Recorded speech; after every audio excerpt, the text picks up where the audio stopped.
இயேசு கிறிஸ்துவின் நாமத்தினாலே இந்த காலை வேளையில கூடி வந்திருக்கிற உங்கள் ஒவ்வொருவரையும் அன்போடு கூட நான் வாழ்த்துகிறேன். இந்த நாளிலும் அவருடைய ஞானத்தை குறித்து நம்ம தியானித்துக் கொண்டிருக்கிறோம்.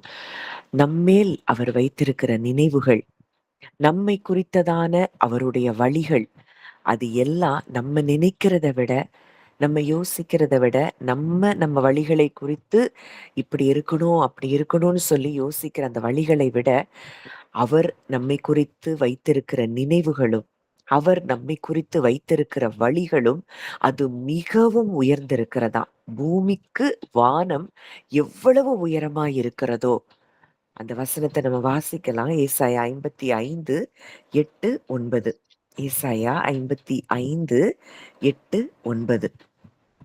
என் நினைவுகள் உங்கள் நினைவுகள் அல்ல, உங்கள் வழிகள் என் வழிகளும் அல்லவென்று கர்த்தர் சொல்லுகிறார்.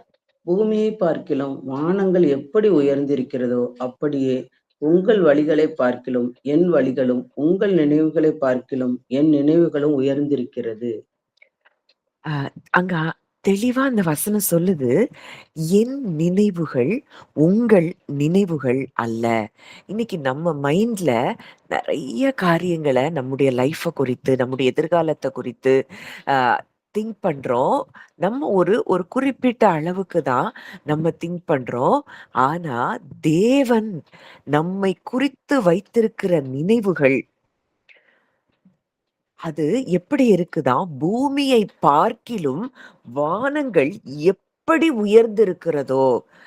நீ நினைக்கிறது உன்ன பத்தி நினைக்கிறது கொஞ்சம்.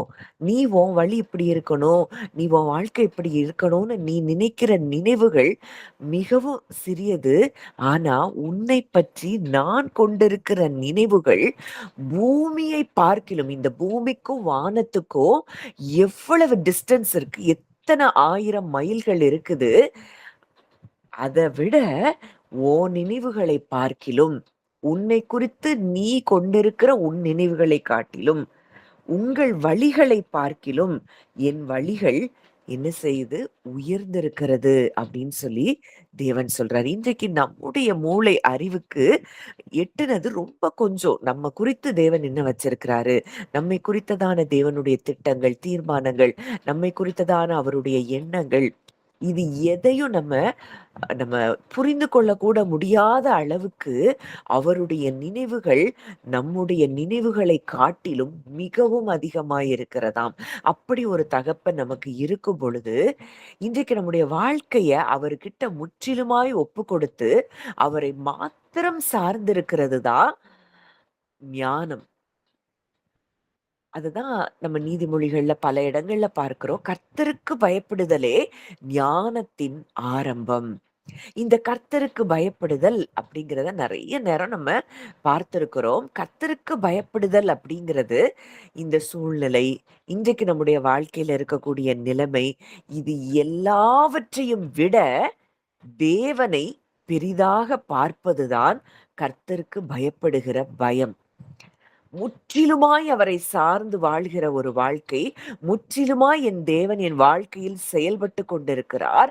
அவர் நல்லவர். அவர் என் வாழ்க்கையில் நன்மைகளை மாத்திரமே செய்கிற தேவன் என்று அவர பெரிதாய் பார்ப்பது. இன்னைக்கு எத்தன விஷயத்த நம்ம உலகத்துல பெருசா பார்க்கிறோம். அதுலயும் சத்தியத்த சரியா அறியாததுனால, அ பல காரியங்கள் நமக்கு பெருசா தெரியுது. இன்னைக்கு என் தேவன் எவ்வளவு நல்லவர், என் தேவன் என்னை எவ்வளவாய் நேசிக்கிறார், என்னுடைய நினைவுகளை காட்டிலும் அவருடைய நினைவுகள், என்னுடைய வழிகளை காட்டிலும் அவருடைய வழிகள் மிகவும் உயர்ந்திருக்கிறது. அவர் இரவும் பகலும் என்னை பாதுகாக்கிற தேவனாயிருக்கிறார். என்னை வழிநடத்துகிற நல்ல தகப்பனாயிருக்கிறார். அவருடைய நினைவுகள் எப்பொழுதும் என் மேலேயே இருக்கிறது. அப்படிங்கிறத உணர்ந்திருக்கிறோமா? உணர்கிறோமா?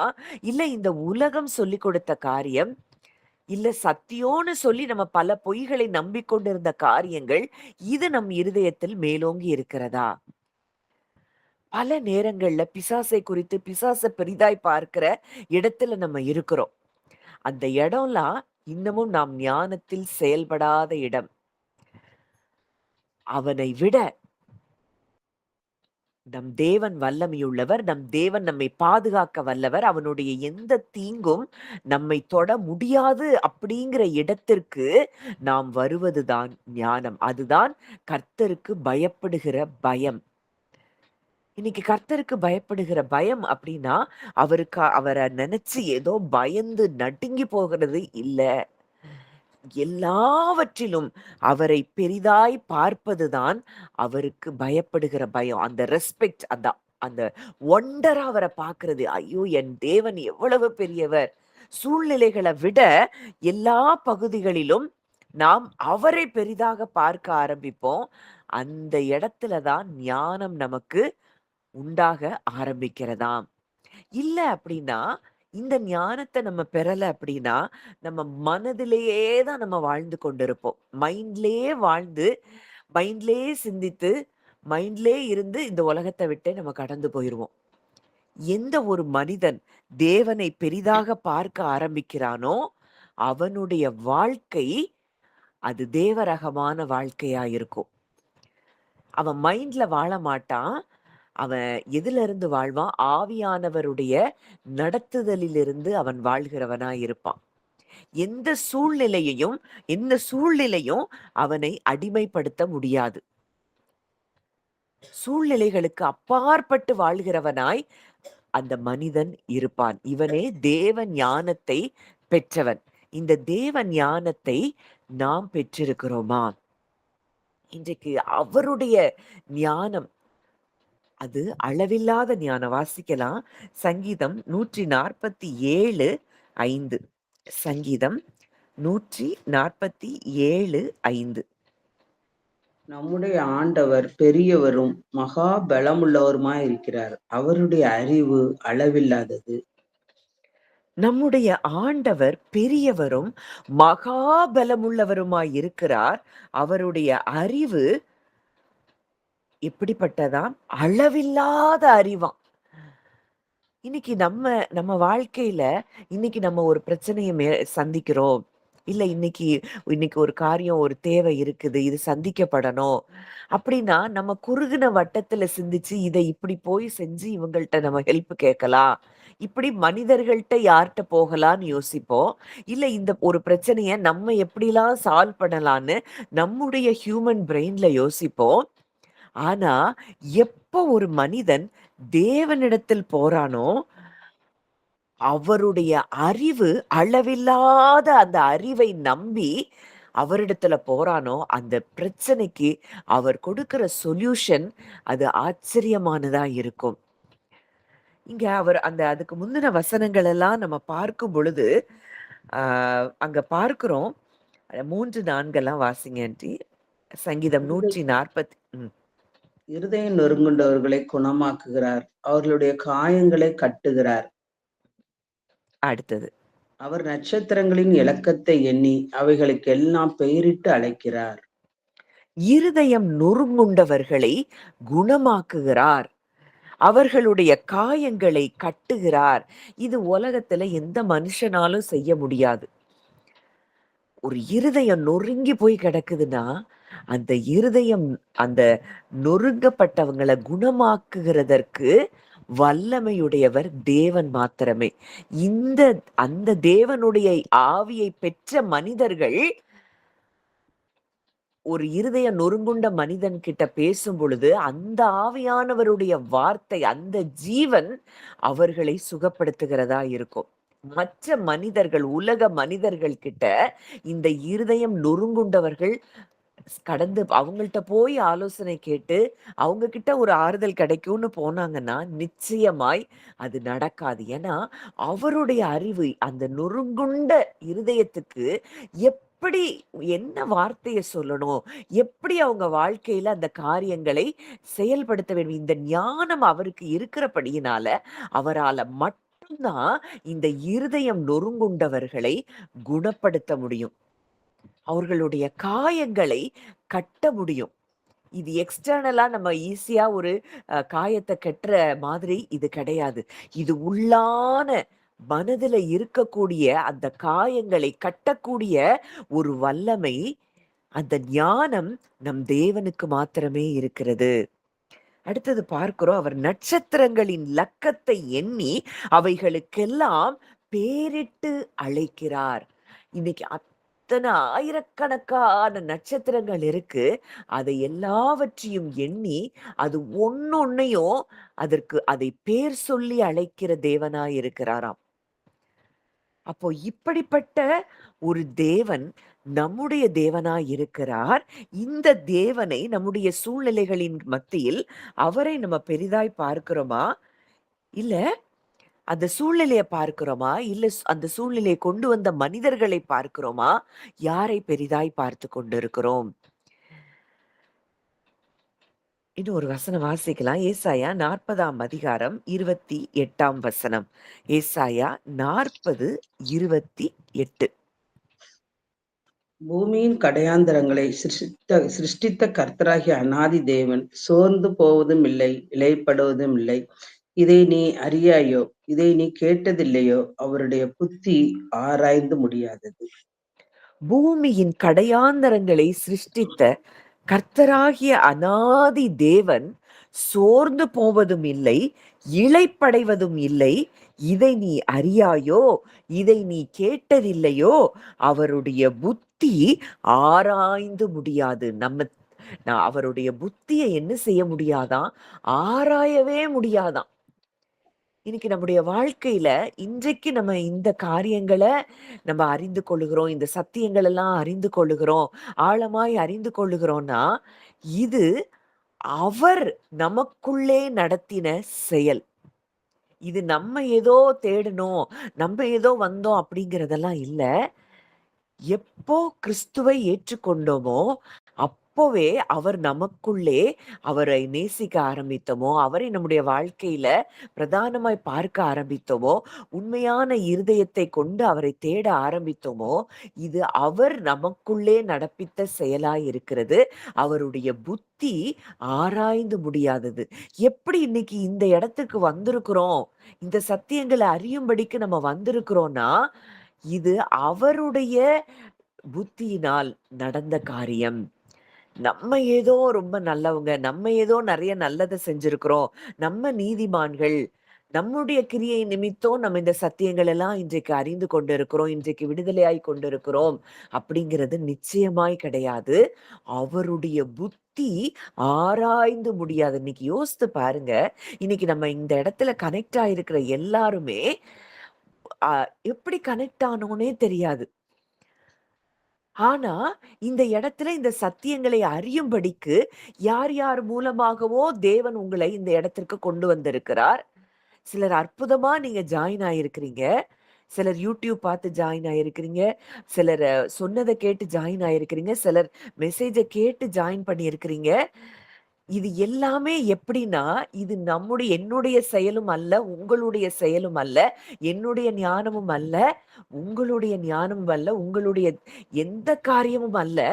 இது அனாதியாய் அவருடைய தீர்மானம், அவருடைய புத்தி. எங்க, யாரு கூட, எப்போ, யார கனெக்ட் பண்ணணும், எந்த வார்த்தைகள் நம்மை பலப்படுத்தணும், நம்ம இன்னமும் அவருக்குள்ளே வளரும்படியாய், சத்தியத்தை சரியாய் அறிந்து கொள்ளும்படி இன்றைக்கு தேவன் அவருடைய தீர்மானத்தின்படி இன்றைக்கு நமக்கு ஆவிக்குரிய கனெக்ஷன்ஸ் எல்லாம் தேவன் தந்திருக்கிறார். இது யாருடைய செயலும் அல்ல. அதனாலதான் அங்க பார்க்கிறோம், அவர் பூமியின் கடையாந்தரங்களை சிருஷ்டித்த கர்த்தராகிய அநாதி தேவன் சோர்ந்து போவதும் இல்லை. அவருக்கு சோர்வுங்கிறது கிடையவே கிடையாது. நம்ம தான் இன்னைக்கு மாம்சத்துல சிந்தித்து சிந்தித்து பல நேரங்களில சோர்ந்து போகிறோம். இன்னைக்கு தேவனை பார்த்தா அவருக்கு டயர்ட்னஸ்ன்னு ஒண்ணு கிடையவே கிடையாது. அப்படிப்பட்ட தேவன் தான் நம்முடைய தேவன். இன்றைக்கு சோர்ந்து போகாதபடிக்கு நம்மை பலப்படுத்துகிறவரும், நம்முடைய காயங்களை கட்டுகிறவரும், நம்முடைய வாழ்க்கையில் நாம் எந்த நிலையை அடைய வேண்டும் என்பதில் அவர் தீர்மானம் வைத்திருக்கிறாரோ அந்த தீர்மானத்திற்கு நேராய் நம்மை கொண்டு போவதிலும் அவர் செயல்பட்டு கொண்டே இருக்கிறார். அவர் அதில் சோர்வடைவதே இல்லையாம். அவர் இளைப்படைவதும் இல்லையாம். நம்மெல்லாம் இளைச்சு போறோம். நீண்ட நாள் காத்திருக்குதல் இருதயத்தை இளைக்க பண்ணும். நமக்கு சில காரியங்களுக்காக காத்திருக்கும் போது நம்ம இருதயம்லாம் என்ன செஞ்சிருது? இளைத்து போகுது. ஆனா அவருடைய இருதயம் இளைப்படையாத இருதயம், சோர்ந்து போகாத இருதயம், எதை குறித்தும் கவலைப்படாத ஒரு இருதயம். அன்றைக்கு நம்ம அததான் பார்த்தோம். அவருக்கு ஒண்ணு செய்யறதுக்கு நம்பிக்கைன்னு ஒண்ணு தேவையான்னு கேட்டா, நிச்சயமா கிடையாது. அவருக்கு தெரியும். அவரால எல்லாம் செய்ய முடியும். இன்றைக்கு நமக்கு தான் அந்த விசுவாசம், நம்பிக்கை எல்லாம் தேவைப்படுகிறது. தேவனுக்கு ஒரு செயலை செய்வதற்கு நம்பிக்கை என்று ஒன்று தேவையில்லை. ஏன்னா, அவருக்கு தெரியும் அவரால எல்லாமே செய்ய முடியும். அப்போ அவருடைய அளவில்லாத அந்த அறிவு இன்றைக்கு அது என்ன சொல்லப்பட்டிருக்கு? அவருடைய புத்தி ஆராய்ந்து முடியாததாம். இன்னைக்கு ஒண்ணே ஒண்ணு, அந்த ஆராய்ந்து முடியாத ஞானத்தை உடையவர், புத்தியை உடையவர் இன்றைக்கு எனக்கு தகப்பனாய் இருக்கிறார். என் வாழ்க்கையில இன்றைக்கு நான் சந்திக்கிற அத்தனை காரியங்களையும் அவரிடத்துல கொடுக்கும்போது, அதை அவர் எல்லாவற்றையும் நேர்த்தியாய் செய்வார், சரியாக செய்வார். நான் எதை குறித்தும் கலங்க வேண்டியதில்லைன்னு சொல்லி, உங்க துக்கத்த விட்டு நீங்க வெளிய வரும்படி தேவன் விரும்புகிறார். அதனால தான் 1 தெசலோனிக்கேயர் 5ல சொல்றாரு, எப்பொழுதும் சந்தோஷமாயிருங்கள். எத சார்ந்து இருக்கும்போது நம்ம சந்தோஷமா இருக்க முடியும்? அவருடைய ஞானத்தையும், அவருடைய அறிவையும், அவருடைய வல்லமையையும், அவருடைய அன்பையும் நாம் சார்ந்திருக்கும் பொழுதுதான் நம்மால எப்பொழுதும் சந்தோஷமா இருக்கும். கவலை இல்லாமல் நாம் வாழ முடியும். இன்னைக்கு நம்ம பிரச்சனைகள நெனச்சு நம்ம ஏன் கவலைப்படுறோம்னா, ஏதோ நம்ம தான் நம்ம பிரச்சனைகளுக்கு ஒரு சொல்யூஷன கண்டுபிடிக்கணும். இந்த வழியில போயி கண்டுபிடிக்கணும். அவர் ஈஸியா ஒவ்வொரு காரியத்துக்கும் ஒரு சொல்யூஷன் வச்சிருக்கிறாரு. பேதுரு அங்க ஆண்டவர்ட்ட போய் கேட்கிறாரு. ஆண்டவரே, அ அ வரி செலுத்தணுமே! அப்போ அ ஆயக்கார் வந்து டாக்ஸ் கலெக்ட் பண்றவங்க வந்திருக்கிறாங்க. வரி செலுத்தணுமேன்னு சொன்ன உடனே சொல்றாரு, "நீ போயி தூண்டுல போடு. ஒரு மீன் வாயில வரி பணம் இருக்கும். அத எடுத்து உனக்கும் எனக்கும் அந்த பணத்த கட்டிரு." ஈஸியா அவர் ஒண்ணொண்ணுக்கும் ஒரு சொல்யூஷன் வச்சிருக்காரு. அது எப்படி நடக்கும்? நம்ம நம்ம யோசிச்சோம்னா, ஐயோ! இத நம்ம யார்ட்ட போய் கேட்கலாம்? இல்ல நம்ம என்ன செஞ்சு இந்த பணத்த சம்பாதிச்சு நம்ம இந்த வரிய கட்டலாம்? நம்முடைய அ அறிவு அப்படிதான் திங்க் பண்ணும். ஆனா, அவருக்கு ஒவ்வொன்னுக்கும் ஈஸியா ஒரு சொல்யூஷன் வச்சிருக்கிறாரு. நமக்கு அது தெரியல. நமக்கு அவருடைய அறிவு புரியாததுனால, நம்ம ஒவ்வொரு விஷயத்துக்கும் பயந்து, கலங்கி, சோர்ந்து, தவித்து, புலம்பி அழுது கொண்டிருக்கிறோம். அவர்கிட்ட போனோம்னா, அது எங்கிருந்து, எப்படி நம்முடைய தேவைகள் சந்திக்கப்படுதுன்னும் தெரியாது. அவருடைய அறிவு, அளவில்லாத அவருடைய அறிவு, அவருடைய வல்லமை, அது டுனாமிஸ் வல்லமை. இந்த அவருடைய அறிவு, அவருடைய புத்தி, அவருடைய ஞானம், அவருடைய வல்லமை, அவருடைய அன்பு எல்லாவற்றிற்கும் மேலாக அவர் நம்மேல் வைத்திருக்கிற அன்பை நம்ம உணர்ந்து கொண்டோம்னா, இன்றைக்கு நம்முடைய வாழ்க்கையில இருக்கக்கூடிய எந்த பிரச்சனைகளையும், எந்த கவலையும் குறித்து, எந்த சூழ்நிலைகளையும் குறித்து நம்ம கவலைப்பட மாட்டோம். இன்னைக்கு இந்த காலை வேளையில ஆண்டவர் தன்னுடைய ஞானம் எப்படிப்பட்டது அப்படிங்கிறத நமக்கு விளங்க பண்ணி கொண்டிருக்கிறார். இன்னைக்கு அவருக்குள்ளதான் ஞானம், அறிவு என்பவைகளாகிய பொக்கிஷங்கள் எல்லாம் அடங்கி இருக்கிறது. இன்றைக்கு அந்த ஞானம், அறிவு என்பவைகளாகிய பொக்கிஷத்தை உடையவர் இன்றைக்கு நமக்குள்ளே இருக்கிறார்னா, நாம் எதை சார்ந்து, யாரை சார்ந்து வாழ்ந்து கொண்டிருக்கிறோம்? கொலோசியர் 2:3 அந்த வசனம் இருக்கு. அவருக்குள் ஞானம், அறிவு என்பவைகளாகிய பொக்கிஷங்கள் எல்லாம் அடங்கி இருக்கிறது. இன்னைக்கு நம்முடைய வாழ்க்கையின் சூழ்நிலைகள்ல இருக்கிற இந்த பிரச்சனைகளை தீர்க்கிறதற்கு அவருக்கு ஞானமும், அறிவும் இருக்குது. இன்னைக்கு நீங்க பயந்து கொண்டு இருக்கிறீங்களா? இன்னைக்கு ஏதோ ஏதோ ஒரு பிரச்சனைக்கு தீர்வு இல்லையே! இது எப்படி? அப்படின்னு நீங்க யோசிக்கிறீங்களா? இந்த காரியம் நடக்கணுமா? நடக்கக்கூடாதா? அப்படின்னு நீங்க யோசிச்சுட்டு இருக்கிறீங்களா? எல்லாவற்றிற்கும் அவருடைய ஞானமும் அறிவும் நமக்கு போதுமானதா இருக்கிறது. அந்த ஞானமும் அறிவும் உடையவர் உங்க வாழ்க்கையில அவர் கண்ட்ரோல் பண்ணிட்டு இருக்கிறாரு. அவர் உங்க வாழ்க்கைய ஆளுகை செய்து கொண்டிருக்கிறார்.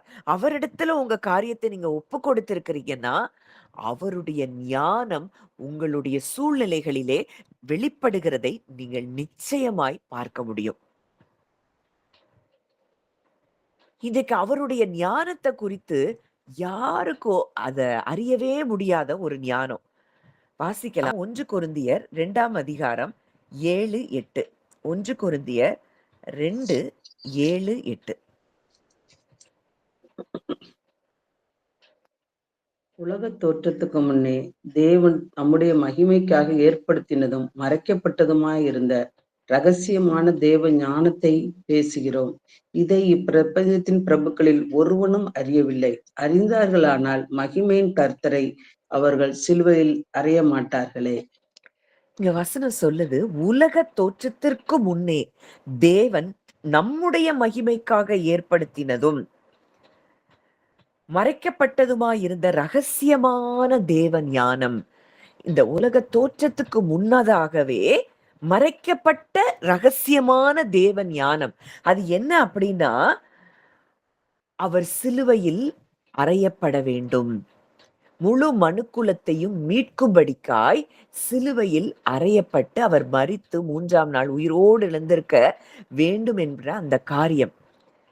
அதை இப்பிரபஞ்சத்து பிரபுக்களில் ஒருவரும் அறியவில்லை. அந்த தேவ ஞானத்தை ஒருத்தருக்கும் புரியல.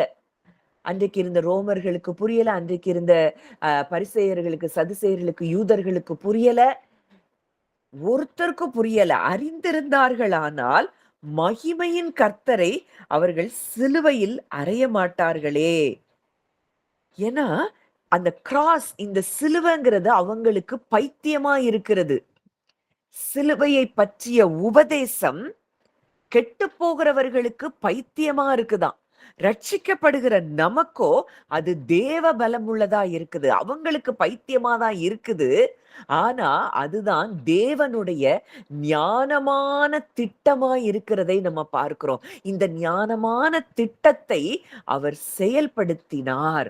அவர் அந்த அந்த ரகசியமான அந்த தேவ ஞானத்தை செயல்படுத்தும்படிக்கு இந்த பூமிக்கு அவர் வந்து அதை நிறைவேற்றி முழு மனுக்குலத்தினுடைய பாவத்தையும் தன்மேல் சுமந்து இன்றைக்கு முழு மனுக்குலமும் தேவனிடத்திலிருந்து பிரிந்ததை போல ஒரு கான்சியஸ்னஸ்குள்ள அன்றைக்கு கடந்து போனது முதல் ஆதாமின் மூலமாய். இன்றைக்கு இவர் மூலமாய் முழு மனுக்குலமும் தேவனோடு இணைக்கப்பட்டது. ஆனா இதை அறிய முடியாதபடிக்கு அவர்களுடைய கண்கள் என்ன செய்து குருடாக்கப்பட்டிருக்கிறது. இன்னைக்கு இந்த ஞானம், இது பயங்கரமான ஒரு தேவ ஞானம். இதை அவர்கள் என்ன செய்ய முடியல, அறிய முடியல. அதனாலதான் வசனம் சொல்லுது, நான் சிலுவையை பற்றின உபதேசம் கெட்டு போகிறவர்களுக்கு பைத்தியம். நம்மளை பார்க்கும்போது உலகத்துக்கு பைத்தியமா தோன்றும். ஆனா நம்ம தான் யாரு, ஞானவான்கள்னு வேதம் சொல்லுது. அந்த 1 கொரிந்தியர் 1ல நம்ம பார்க்கும் பொழுது அங்க பார்க்கிறோம், தேவன் அந்த வசனம் வாசிக்க, உலகத்தில் அற்பமானவைகளை ஞானிகளை வெட்கப்படுத்தும்படிக்கு 1 கொரிந்தியர் 1:27. ஞானிகளை வெட்கப்படுத்தும்படி தேவன் உலகத்தில் பைத்தியமானவைகளை தெரிந்து கொண்டார். பலமுள்ளவைகளை வெட்கப்படுத்தும்படி தேவன் உலகத்தில் பலவீனமானவைகளை தெரிந்து கொண்டார். உள்ளவைகளை அவமாக்கும்படி உலகத்தின் இழிவானவைகளையும் அற்பமாய் எண்ணப்பட்டவைகளையும் இல்லாதவைகளையும் தேவன் தெரிந்து கொண்டார். அடுத்த 2 வசனத்தை வாசித்து. மாம்சமான எவனும் தேவனுக்கு முன்பாக பெருமை பாராட்டாதபடிக்கு அப்படி செய்தார். அந்தப்படி நீங்கள் அவராலே கிறிஸ்து இயேசுக்குட்பட்டிருக்கிறீர்கள். எழுதியிருக்கிறபடி மேன்மை பாராட்டுகிறவன் கர்த்தரை குறித்தே மேன்மை பாராட்டத்தக்கதாக அவரே தேவனால் நமக்கு ஞானமும் நீதியும் பரிசுத்தமும் மீட்பும் ஆனார். இவ்வளவு தெளிவா அந்த வசனம் சொல்லுது. இன்னைக்கு இந்த இடத்துல வந்திருக்கிற உங்கள அநேகர் நீங்க ஃபீல் பண்ணலாம், இனி இந்த உலகம் பைத்தியமா தான் பாக்குது. நிச்சயமா அப்படி பார்த்தாதான் நம்ம தேவ ஞானத்தை நம்ம பெற்றிருக்கிறோம்னு அர்த்தம். தேவனுடைய பைத்தியம் எனப்படுவது மனுஷருடைய ஞானத்திலும் அதிக ஞானமா இருக்கிறதாம். 25வது வசனத்துல பார்க்கிறோம். இன்னைக்கு உலகத்திற்கு நம்ம பைத்தியமாய் தோன்றலாம். ஆனால் அதுதான் மனுஷ ஞானத்திலும் அதிக ஞானம். அடுத்ததா பார்க்கிறோம். அதாவது ஞானிகளை வெட்கப்படுத்தும்படிக்கு தேவன் பைத்தியமானவைகளை தெரிந்து கொண்டார். பலமுள்ளவைகளை வெட்கப்படுத்தும்படி தேவன் உலகத்தில் பலவீனமானவைகளை தெரிந்து கொண்டார். இன்னைக்கு நம்ம ஒவ்வொருத்தரும் யோசித்து பார்ப்போம். இன்னைக்கு நான் என்னையும் யோசித்து பார்க்கிறேன். அப்படித்தான் அப்படித்தான் உலகம் என்னையும் பேசிச்சு. உலகம் நான் என்னைய குறித்து நினைச்சதே அப்படிதான். எனக்கு என்ன இருக்கு? எனக்கு என்ன ஞானம் இருக்கு? எனக்கு என்ன பலம் இருக்கு? ஆனா, இது நான் செய்த செயல் இல்ல. நீங்க செய்த செயல் இல்ல. இது அவர் நமக்குள் செய்கிற செயல். ஞானிகளை வெட்கப்படுத்தும்படிக்கு தான் தேவன் நம்மையே தெரிந்தெடுத்திருக்கிறாராம். இன்னைக்கு நமக்குள்ள என்ன இருக்குதுங்கிறத தேவன் தான் வெளிய கொண்டு வராரு. இது நம்ம செய்த செயல் நம்முடைய ஞானமோ, நம்முடைய யோசனையோ, நம்முடைய சிந்தனைகளோ இது இல்ல. உள்ளவைகளை அவமாக்கும்படி உலகத்தில் இழிவானவைகளையும் நம்ம இழிவாய்தான் அற்பமாய் எண்ணப்பட்டோம். அற்பமாய் தான் எண்ணப்பட்டோம். உலகத்தால அற்பமாய் எண்ணப்பட்டவர்கள் தான் நம்ம. ஆனா அற்பமாய் எண்ணப்பட்டவைகள் ஆகிய நம்மையும் உலகத்தில் உலகத்தில் உள்ளவைகளை அவமாக்கும்படி உள்ளவைகளை அவமாக்கும்படி பைத்தியமாய் இருந்த நம்மை, அற்பமாய் எண்ணப்பட்ட நம்மை, இழிவாய் எண்ணப்பட்ட நம்மை தேவன் தெரிந்து கொண்டு நமக்குள்ளேயும் வேலை செஞ்சு இன்னைக்கு நம்மளை இந்த இடத்துக்கு கொண்டு வந்திருக்கிறார்னா இது யாருடைய செயல்? இது முற்றிலுமாய் தேவனுடைய செயலாய் இருக்கிறது.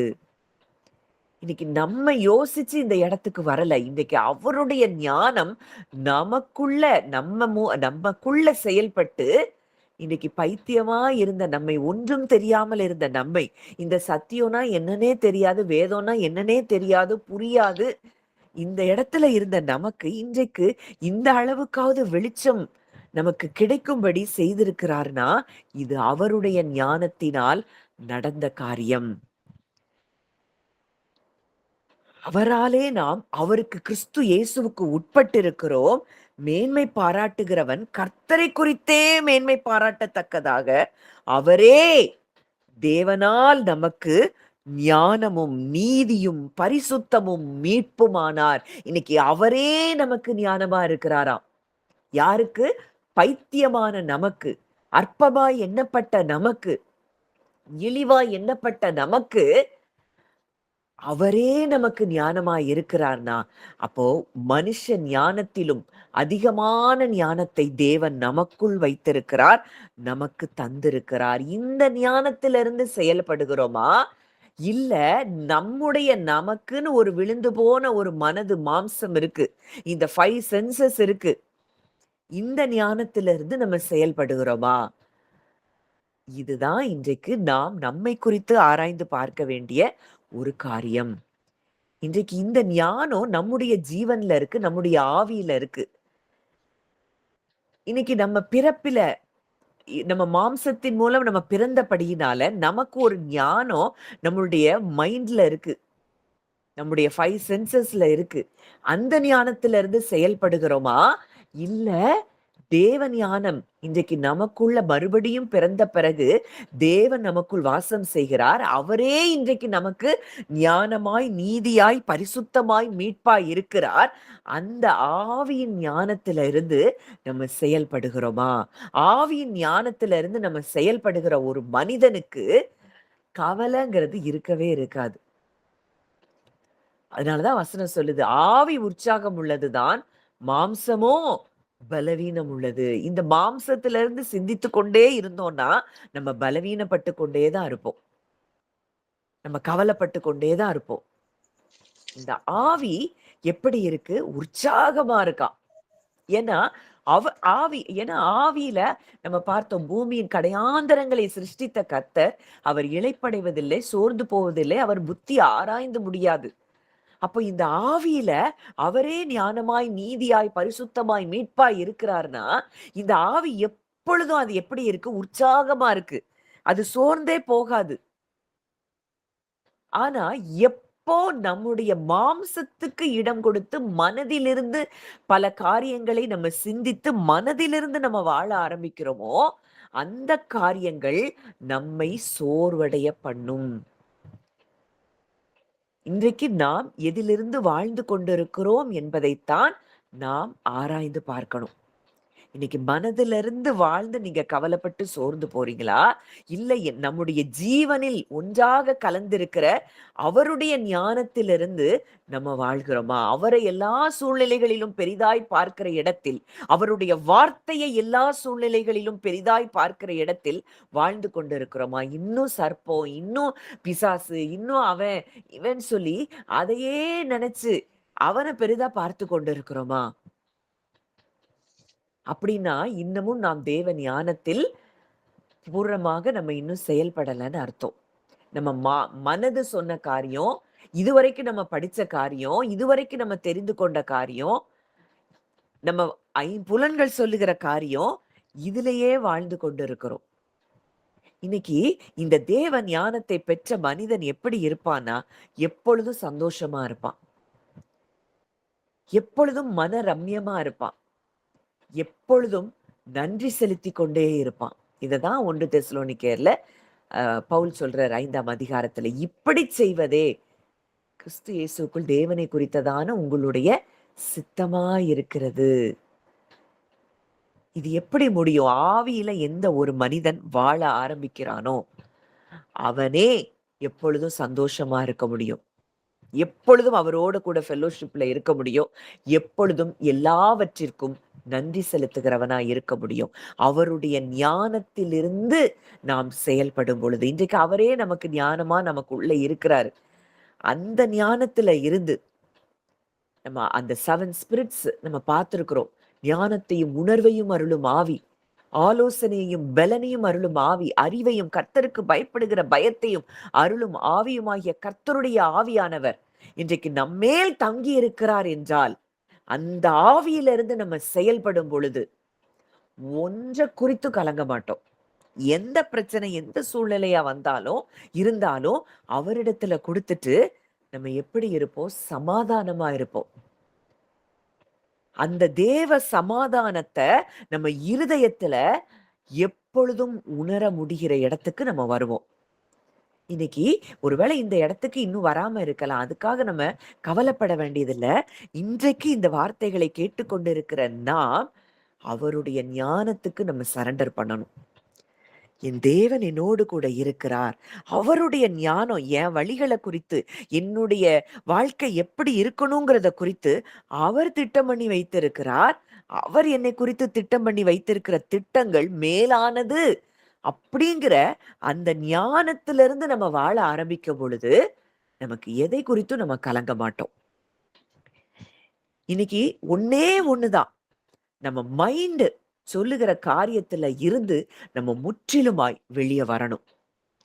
மாம்சத்தின் எண்ணங்களில் இருந்து அந்த பழைய மனுஷனை முற்றிலுமாய் நம்ம களைந்து போடும் பொழுது இந்த ஆவியிலிருந்து தேவன் வல்லமையாய் நமக்குள்ள செயல்பட ஆரம்பிக்கிறதை நாம் பார்க்க முடியும்.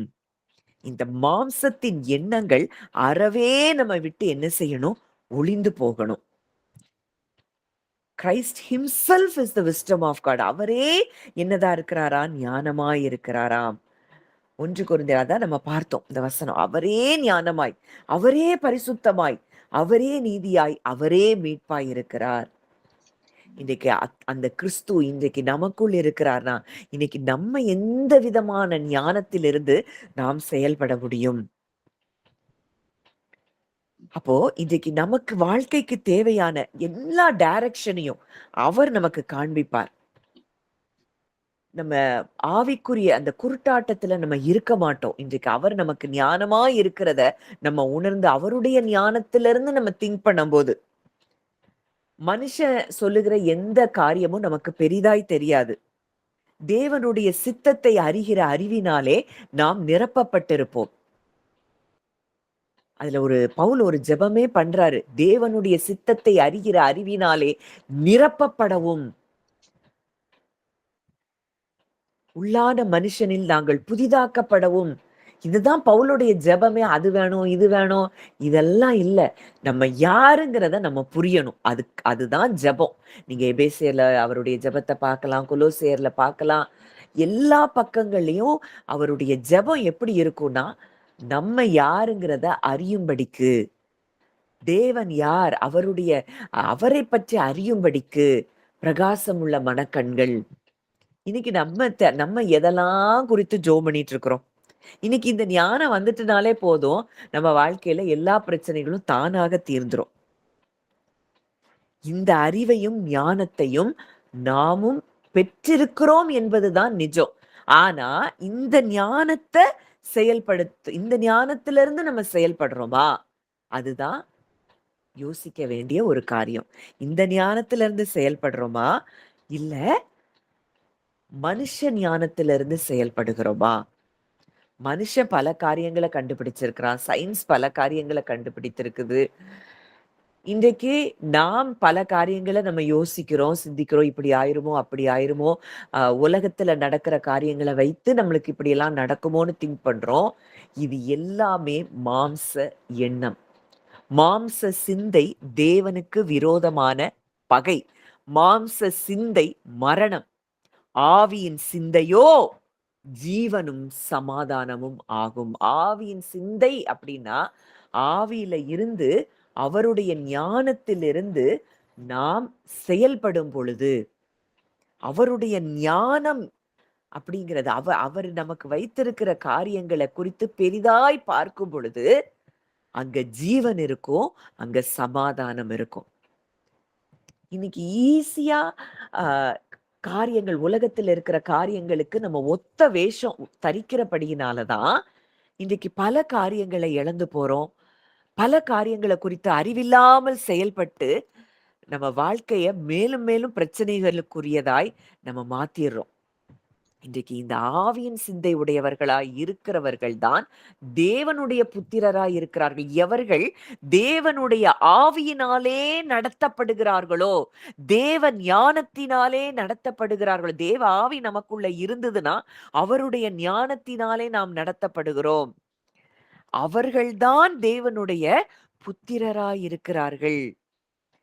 இன்னைக்கு பவுல் சொன்னது போல நம்ம சின்ன பிள்ளைங்க இல்ல. சின்ன பிள்ளைங்களா இருக்கிறோம்னா வாக்குவாதம், பேதம், பொறாமை, கோபம், இன்னும் மாம்சத்தின் கிரியைகள் நமக்குள்ள இருக்குதுன்னா, இன்னமும் கிறிஸ்துவுக்குள் வளராத பிள்ளைகளா இருக்கிறோம். முதிர்ச்சி அடையாத பிள்ளைகளா இருக்கிறோம்.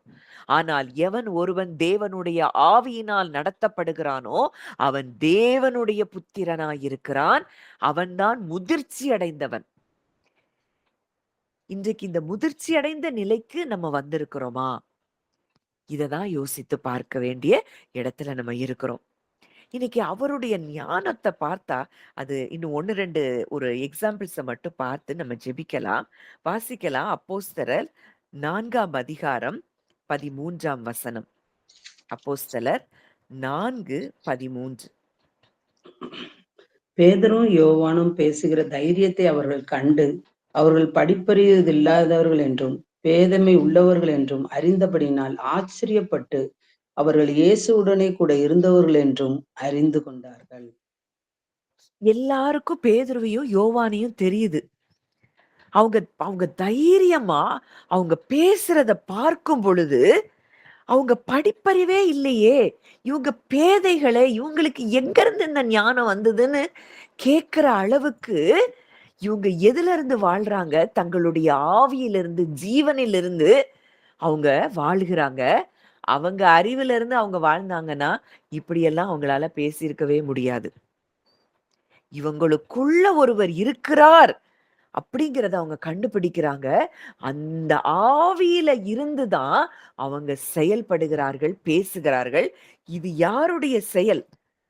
அந்த தேவனுடைய ஞானம் பைத்தியமானவைகளையும், பேதமை உள்ளவைகளையும், படிப்பறியாதவர்களையும் தெரிந்து கொண்டு அவருக்காக வல்லமையான காரியங்களை செய்யும்படிக்கு அங்கே செயல்பட்டதை நம்ம பார்க்கிறோம். இன்றைக்கு இது பேதுருவுக்குள்ள இருந்து, பேதுருவுக்கு பெரிய ஞானம், யோவானுக்கு ஞானமே கிடையாது. இன்றைக்கு பேதுருவுக்கும் யோவானுக்கும் அந்த ஆவியில அவங்க ஒரு ஞானத்தை பெற்றிருந்தார்கள். அந்த ஞானத்துல இருந்து அவங்க பேசுறாங்க. அதனால ஜனங்கள் எல்லாரும் ஆச்சரியப்பட்டு ஆச்சரியப்படுறாங்க. எப்படி இந்த மீன் பிடிக்கிறவனா இருந்த பேதுருவுக்கும் யோவானுக்கும் எங்க இருந்து இந்த ஞானம் வந்தது? அவங்க படிப்பறியாதவங்களே, அவங்க பேதமை உள்ளவர்களே.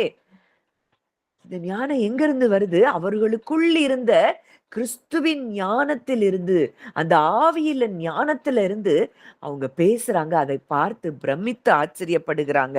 இதுதான் தேவ ஞானம். அவருடைய விஸ்டம் அத சொல்லவே முடியாது. எப்படி முடியும்? அன்னைக்கு அந்த அந்த பெந்தேகோஸ்தே நாள்ல அவங்கவங்க பாஷையில அவங்க பேசுறாங்க. இது அவங்க மூளையில இருந்து செயல்பட்ட காரியம் அல்ல. அவங்க ஆவியிலிருந்து அவர்களுக்கு பிறந்த காரியம். இன்னைக்கும் எத்தனையோ நான் கேட்டிருக்கிறேன். சில பிரசங்கம் பண்ணும்போது, சில பெரிய தேவ மனிதர்கள் எல்லாம் அவங்க தெரியாத லாங்குவேஜ்ல அவங்களுக்கு தெரியவே தெரியாதாம். ஆனா அந்த லாங்குவேஜ்ல பிரசங்கம் பண்ணியிருக்காங்களாம். இது எப்படி நடக்கும்?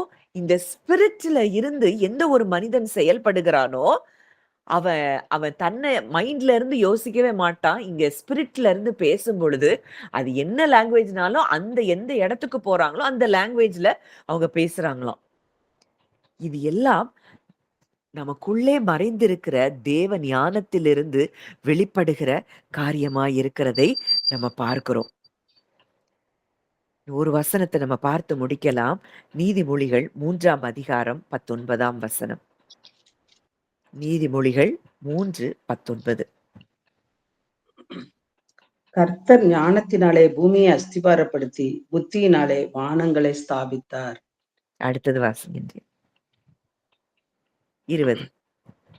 அவருடைய ஞானத்தினாலே ஆழங்கள் பிரிந்தது, ஆகாயமும் பனியை பெய்கிறது. அப்போ இங்க வசனம் சொல்லுது, ஞானத்தினாலே பூமியை அஸ்திபாரப்படுத்தி புத்தியினாலே வானங்களை ஸ்தாபித்தார். அவருடைய ஞானத்தினாலே ஆழங்கள் பிரிந்தது, ஆகாயமும் பனியை பெய்கிறது. எவ்வளவு பெரிய ஞானம் உள்ள தேவன்! அங்க அழகா அந்த கிரியேஷனை பத்தி சாலமோன் எழுதுறாரு. ஞானத்தினாலே பூமியை அஸ்திபாரப்படுத்தி இருக்கிறார். இந்த கிரியேஷனை பார்க்கிறோம். இந்த பூமியை பார்க்கிறோம். எத்தனை பிளானட்ஸ் இந்த சோலார் சிஸ்டம், இது எல்லாத்தையும் இப்ப சந்திரன், சூரியன், இதை எல்லாத்தையும் பார்க்கும்போது எவ்வளவு பெர்ஃபெக்ட்டா அவர் பூமியை அஸ்திபாரப்படுத்தி இருக்கிறார். புத்தியினாலே வானங்களை அவர் ஸ்தாபித்திருக்கிறார். அவருடைய ஞானத்தினாலே தான் ஆழங்கள் பிரியுதாம், ஆகாயம் பனியை பெய்கிறதாம். அதே ஞானம், த சேம் விஸ்டம், இது இன்றைக்கு நம்முடைய வாழ்க்கையிலும் வேலை செய்து கொண்டிருக்கிறதை நாம் உணர்கிறவர்களா இருந்தோம்னா, இன்னைக்கு நம்முடைய வாழ்க்கையில எதை குறித்தும் பயப்பட மாட்டோம். நமக்கு புரியவே இல்லை, இன்னைக்கு சில சூழ்நிலைகள் புரியவே இல்லைன்னா கூட, அவர் என் வாழ்க்கையில ஞானமாய் செயல்படுகிறார் அப்படிங்கிறத உணர்ந்து நம்ம இளைப்பாறுதலுக்குள்ள வரும்போது, நம்ம வாழ்க்கையில அவர் செய்கிற காரியங்கள் அது பயங்கரமானவைகளா இருக்கும், அது அற்புதமானதா இருக்கும், அது ஆச்சரியமானதா இருக்கும். எப்படி பேதுருவையும் யோவானையும் பார்த்து ஜனங்கள் ஆச்சரியப்பட்டாங்களோ, என்னையும் உங்களையும் பார்த்து ஆச்சரியப்படும்படியான ஞானம் நமக்குள் இருந்து வெளிப்படுகிறதை நிச்சயமாய் ஜனங்கள் பார்ப்பார்கள். நம்மள அப்படிதான் வச்சிருக்கிறாரு. இந்த பூமிக்கே வெளிச்சம்னா அதுதான். உலகத்துக்கே வெளிச்சம். உதிக்கிற உன் ஒளியினிடத்திற்கு ராஜாக்களும் கடந்து வருவார்கள்னா, முற்றிலுமாய் அவருடைய ஞானத்திலே, அவருடைய ஆவியிலே வாழ்கிற மனுஷனை தேடி ராஜாக்களும் கூட கடந்து வருவாங்களா. அன்றைக்கு சாலமோனுக்கு தேவன் ஞானத்தை கொடுத்தாரு. அந்த ஞானத்தை தேடி உலகத்தில் இருக்கிற அத்தனை மக்களும் பிரபுக்களும் அவனை தேடி வந்தாங்களாம். அப்போ இன்றைக்கு அந்த அந்த ஞானம் தேவன் கொடுத்த ஞானம். இன்றைக்கு அந்த ஞானத்தை விட கிறிஸ்துவே நமக்கு ஞானமாய், நீதியாய், பரிசுத்தமாய் நமக்குள்ள அவர் இருக்கிறார்னா, நம்முடைய ஜீவனிலிருந்து நம்ம பெறுகிற ஞானம் எவ்வளவு பெரிதா இருக்கும். இன்னைக்கு அததான் உலகத்தை கலக்குகிறவர்கள் இங்கேயும் வந்து விட்டார்கள் அன்றைக்கு அவங்கள பார்த்து சொல்றாங்க. இன்னைக்கு நம்மளை பார்த்து உலகம் அப்படித்தான் சொல்லும். எப்போ நம்ம டோட்டலா மாம்சத்திலிருந்து விடுபட்டு ஆவியில் நாம் வாழ ஆரம்பிக்கும் பொழுது நம்முடைய ஞானமே அது தனிப்பட்ட ஞானமா இருக்கும். உலகத்தின் ஞானத்தை கூட அந்த ஞானத்த கம்பேர் பண்ணவே முடியாது. ஏன்னா, அது தேவ ஞானமாய் இருக்கும். தேவ ஞானத்துக்கு விரோதமாய் ஒருத்தரும் நிக்க முடியாது. ஸ்தேவான குறித்து நம்ம பார்க்கும் பொழுது, அங்க அப்போஸ்தலர் 7வது அதிகாரம் நெனைக்கிறேன். அவனுடைய ஞானத்த அந்த வசனம் எடுத்தா வாசிங்க ஆன்ட்டி. எதிர்த்து நிக்க ஒருத்தராலயும் முடியலையாம். 6ஆ 7ஆன்னு தெரியல. வாசிங்க. ஸ்தேவானுடைய ஞானத்தை குறித்து ம். 6:10. அவன் வாசிங்க ஆன்ட்டி. பேசின ஞானத்தையும் ஆவியையும் எதிர்த்து நிற்க அவர்களால் கூடாமல் போயிற்று. அவன் பேசின ஞானத்தையும் ஆவியையும் எதிர்த்து நிற்க அவர்களால் கூடாமல் போயிற்று. நீங்க ஆவியில நம்ம இருக்கிறோம் அப்படின்னா, அங்க எத்தன பேர் இருக்கிறாங்க பாருங்க. 9ஆம் வசனத்துல வாசிங்க ஆன்ட்டி. எத்தன பட்டணத்தார் அங்க இருக்கிறாங்க. அப்பொழுது ஏத்தினர் எண்ணப்பட்டவர்களின் ஆலயத்தைச் சேர்ந்தவரிலும், சிரேனா பட்டணத்தாரிலும், அலெக்சந்திரியா பட்டணத்தாரிலும், சிலிசியா நாட்டாரிலும், ஆசியா தேசத்தாரிலும் சிலர் எழும்பி ஸ்தேவானோடு தர்க்கம் பண்ணினார்கள். ம். இத்தன பேர் அவனுக்கு எதிரா தர்க்கம் பண்றாங்க. ஆனா, இந்த ஒரு மனுஷன் பேசின ஞானத்தையும், ஆவியையும் எதிர்த்து நிற்க அவர்களால் கூடாமல் போயிற்று. இதுதான் நமக்குள்ள இருக்கக்கூடிய அந்த ஞானம். இந்த ஆவி. இன்னைக்கு உண்மையா நான் சொல்ல முடியும். இன்னைக்கு நான் சில காரியங்கள நான் ப்ரிப்பேர் பண்ணிட்டு தான் வந்தேன். இந்த வசனங்கள் இதெல்லாம் இப்படி பேசணும். ஆனா, எப்போ பேச ஆரம்பிக்கிறேனோ, நான் ஒவ்வொரு நாளும் நான் அத ஃபீல் பண்ண முடியும். நானே பேசல. இந்த வசனங்கள நான் சொல்லணும்னு நான் நினைக்கல.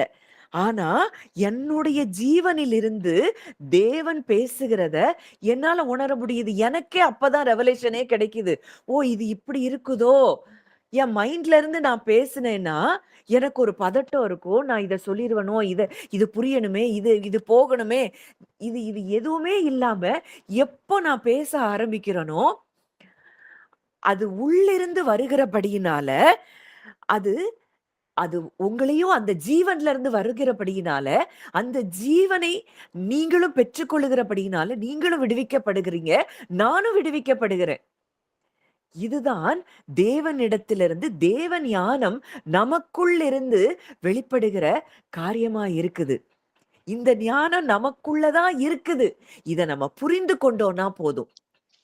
இன்னைக்கு வாழ்க்கையின் எந்த சூழ்நிலைகளையும் அவருடைய அறிவு எவ்வளவு அளவில்லாத அறிவு. பூமியை அஸ்திபாரப்படுத்தின அறிவு, வானங்களை விரித்த அந்த அறிவு, ஆகாயம் பனியை பொழிய வைக்கிற அந்த அறிவு, ஆழங்களை பிரித்த அவருடைய அறிவு, இன்றைக்கு சகல அந்த எல்லா கிரியேஷனையும் பார்க்கும் போதே அவருடைய அறிவு நமக்கு தெரியுது. இவ்வளவு பெரிய அறிவுள்ள ஞானமுள்ள தேவன் இன்றைக்கு நமக்குள்ளே நமக்கு அவர் ஞானமாய் இருக்கிறார்னா, இன்னைக்கு நம்ம மைண்ட்ல இருந்து செயல்படுறத விட்டுட்டா போதும். இன்னைக்கு உங்கள்ட்டயே ஆலோசனை கேட்க ஒருத்தர் வர்றாங்கன்னா, நீங்க உங்களுக்குள்ள இருந்து நீங்க பேசுகிற காரியம் உங்களுக்கே ஆச்சரியமா இருக்கும். பல நேரங்கள்ல எனக்கே ஆச்சரியமா இருக்கும். எப்படி நமக்கு இத சொல்றோம்? எப்படி நமக்கு இன்னைக்கு சமீபத்துல என்னோட ஃப்ரெண்ட் அத அத நான் நேத்து கூட நான் அதான் ஷேர் பண்ணேன். அவ கேட்டா, "எப்படி உணர்வுனா என்ன? உணர்வு அடையறது அப்படின்னா என்ன? நீ அடிக்கடி சொல்ற. அறிந்து உணர்ந்திருக்கிறத குறித்து." அப்போ டக்குன்னு என்னுடைய ஜீவன்ல இருந்து ஒரு காரியம் வருது. எனக்கு நானே அத பேசலங்கிறது எனக்கு தெரியுது. அப்ப எப்படி நம்ம இந்த கவுன்சில் அவளுக்கு குடுத்தோம். அவளுக்கு அந்த வார்த்தைய சொன்ன உடனே, அது ரொம்ப சாட்டிஸ்ஃபைட் ஆயிடுச்சு. ஓ! இதுதானா? இதெல்லாம் எங்கருந்து வருது? நம்முடைய ஜீவன்ல இருந்து, நம்முடைய ஆவியில இருந்து வருகிற காரியம். மைண்ட்ல இருந்து நான் உன்ன யோசித்து என்னால சொல்லவே முடியாது. இதுதான் தேவன் நமக்குள்ளே வைத்திருக்கிற ஞானம். இந்த ஞானத்தை நம் ஒவ்வொருவருக்குள்ளும் தேவன் வைத்திருக்கிறார். இந்த ஞானத்த தேவ ஞானத்த நம்ம சார்ந்து வாழும் பொழுது, எப்பொழுதும் சந்தோஷமா இருக்க முடியும். அவரோடு கூட ஃபெல்லோஷிப்ல இருக்க முடியும். எப்பொழுதும் அவருக்கு நம்ம ஒவ்வொன்னும் பார்க்கும்போதும் அவருக்கு நன்றி செலுத்திக் கொண்டே நம்மால் இருக்க முடியும். தேவன் நம்ம வாழ்க்கையில எல்லாவற்றையும் அவர் நேர்த்தியாய் செய்கிற தேவன். எதை குறிச்சு கலங்க வேண்டாம், பயப்பட வேண்டாம். இந்த ஞானமுள்ள தேவன், இளைப்படையாத தேவன், சோர்ந்து போகாத தேவன் நம்மோடு கூட இருந்து ஒவ்வொரு நாளும் செயல்பட்டுக் கொண்டிருக்கிறார். நமக்காக அவர் கிரியை செய்து கொண்டிருக்கிறார் என்கிற உண்மையை நம்ம அறிந்தால் போதும். நம்ம ஜெபிக்கலாம். நல்ல தகப்பனே, நன்றியோடு உம்மை துதிக்கிறோம், ஸ்தோத்தரிக்கிறோம் அப்பா. அப்பா, இந்த நாளிலும் கூட எங்களோடு இடைப்பட்ட உம்முடைய வார்த்தைகளுக்காக நாங்கள் நன்றி செலுத்துகிறோம் அப்பா. நீர் எவ்வளவு உள்ளவர் தகப்பனே. நாங்க இந்த உலகத்தை பார்க்கிறோம். இந்த உலகத்துல இருக்கிற ஒவ்வொரு கிரியேஷனையும் நாங்க பார்க்கிறோம்ப்பா. பறவைய பார்க்கிறோம், வண்ணத்து பூச்சிய பார்க்கிறோம். என்ன அழகா ஒவ்வொன்றையும் நீங்க உருவாக்கி இருக்கிறீங்க, படைத்திருக்கிறீங்க. உங்க ஞானம், அது அளவிட முடியாத அந்த ஞானம் அப்பா. சந்திரனையும், சூரியனையும், நட்சத்திரங்களையும் பார்க்கிறோம். இன்னைக்கு அதெல்லாம் பார்க்கும் பொழுது எங்க இருதயம் பல வேளைகளில அது துள்ளி கொதிக்கிறதப்பா. அந்த சந்திரனை பார்க்கும் பொழுது, சூரியனை பார்க்கும் பொழுது எவ்வளவு ஒரு பெர்ஃபெக்ட்டா அது ஒரு அப்பா அந்த சூரியன் அது ஒரு பிக் பால் ஆஃப் ஃபயர் தான் நாங்க படிச்சிருக்கிறோம். அக்கினியின் பந்து தான். ஆனா இங்க இருந்து பார்க்கும்போது ஒரு பெர்ஃபெக்ட்டான ஒரு ஒரு வட்டத்தை நாங்க பார்க்கிறோமே. என் தேவன் எவ்வளவு அழகா அதெல்லாம் நீங்க படைத்திருக்கிறீங்கப்பா. எவ்வளவு ஞானம் நிறைந்தவர். நீங்க இன்றைக்கு எங்களோடு கூட இருக்கிறீங்கப்பா. இந்த உலகத்தை படைத்தவரே எங்களோடு கூட இருக்கிறீங்க. உங்க ஞானம் எங்களுக்குள்ள இருக்குதுப்பா. இந்த ஞானத்திலிருந்து நாங்கள் ஒவ்வொருவரும் செயல்பட பரிசுத்த ஆவியானவரே, இன்றைக்கு எங்களை உம்முடைய கரத்துல நாங்க சரண்டர் பண்றோம்ப்பா. இந்த நாள்ல இருந்து நாங்க மாம்சத்திலிருந்து எதையும் எண்ணாதபடி, சிந்திக்காதபடி, யோசிக்காதபடி, அப்பா ஆவியில இருந்து நாங்க சிந்திக்க, யோசிக்க, செயல்பட நீங்க கிருபை தாங்க. எங்களுக்குள்ள நீங்க என்ன வச்சிருக்கீங்கங்கிறத நாங்க ஆழமாய் உணர எங்களுக்கு கிருபை தாங்கப்பா. அன்றைக்கு ஸ்தேவான் அத்தனை பேர் பேசின பொழுது அவனை எதிர்த்து பேச ஒருவராலையும் கூடலையாப்பா. அந்த ஞானத்தை தான் இன்றைக்கு எங்களுக்குள்ளேயே வச்சிருக்கிறீங்க. பேதுருவும் யோவானும் பேதமை உள்ளவர்களாய், படிப்பறியாதவர்களாய் இருந்த பொழுது அவங்க எல்லாரும் சொன்னாங்க, இவங்களுக்குள்ள எப்படி இப்படிப்பட்ட ஞானம்னு ஆச்சரியப்பட்டாங்கப்பா. அதே ஞானம் தான் இன்னைக்கு எங்களுக்குள்ள இருக்குதுப்பா. அந்த ஞானத்திலிருந்து நாங்கள் செயல்பட எங்களுக்கு நீங்க கிருபை தாங்க. அப்பா, மனதார நாங்க ஜெபிக்கிறோம்ப்பா. எங்க ஒவ்வொருவருக்கும் நீங்க கிருபை தாங்க. அப்பா, வந்த உம்முடைய ஒவ்வொரு பிள்ளைகளுக்கும் அந்த கிருபையை நீங்க கொடுங்கப்பா.